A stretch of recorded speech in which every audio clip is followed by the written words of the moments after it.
Cowboys fans, hey, I'm back live. What a draft we are having. And before I even get started, I want to give my baby a shout out. Now, not my son, baby Miko, he's with his grandmother. But I want to give my girlfriend a shout out. She's been here the whole time, sticking it with me. She won't let me put her on camera, but she's right behind the camera, and she's been rocking with me this whole time. Because look, it takes a special woman to let me do football stuff all day. She's been letting me do that. Hasn't been, well, complaining a little bit, but not too much. But at the end of the day, she knows this is what I love to do, like ranking players, doing all this fun stuff. And, dog, Dallas is really smashing this draft. Like, destroying this draft.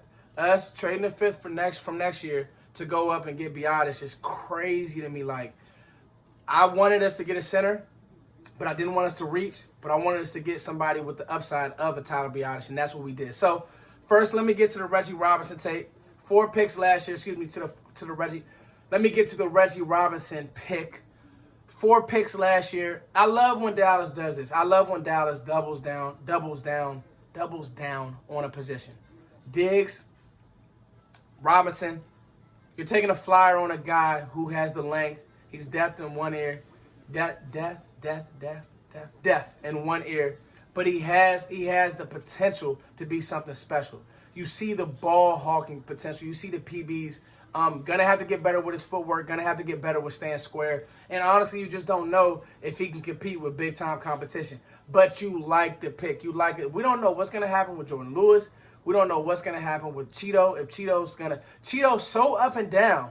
All right, he's so good at one point. Then he's so like, dog, did you forget how to play corner? So I really like the Robinson pick. If nothing else, throwing pieces at the position. I wanted Bradley and Robinson makes sense. But then being aggressive and going up and trading for BIADASZ. I shouldn't say that. BIADASZ. Okay, I'm sorry. For trading up for BIADASZ, that's the one, okay? Every draft, there's a pick that you say, wow, Dallas did it. That's the pick, okay, guys? It's almost like how Dak Prescott made the 2016 draft what it was.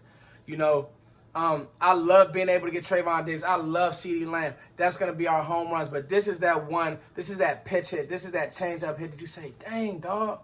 Dallas was really able to steal one. Let's talk about BIADASZ. And I know that Vox will get to him because he's O-line king.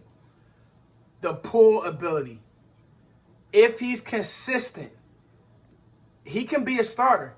Probably not year one, but if there's injuries. So you throw McGovern and you throw Looney at the position. But if they're not getting it, if they're not healthy, you have a guy in BIADASZ who, if nothing else, you know he's been coached up. Because Wisconsin O-lineman versus everybody.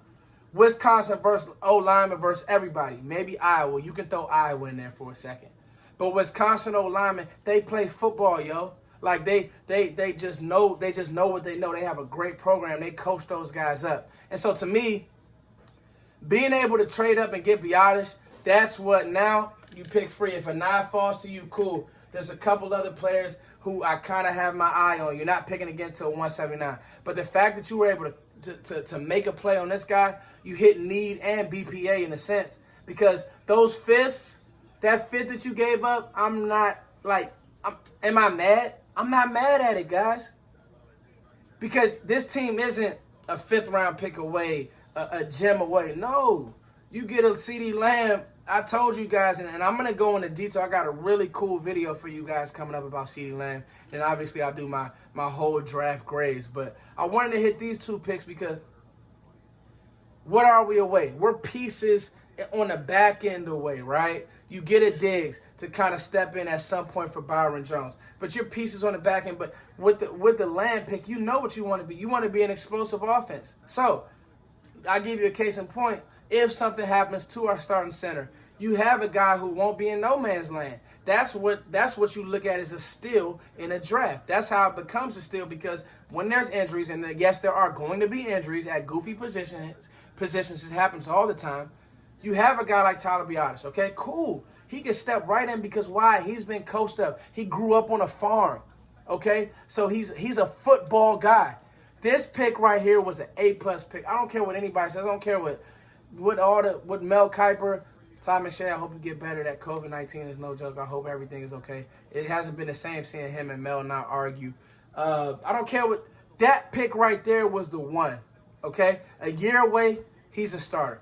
So if McGovern doesn't take the position, then I think that BIADASZ will, because the movement is there. Needs to probably get a little stronger and needs to be more consistent.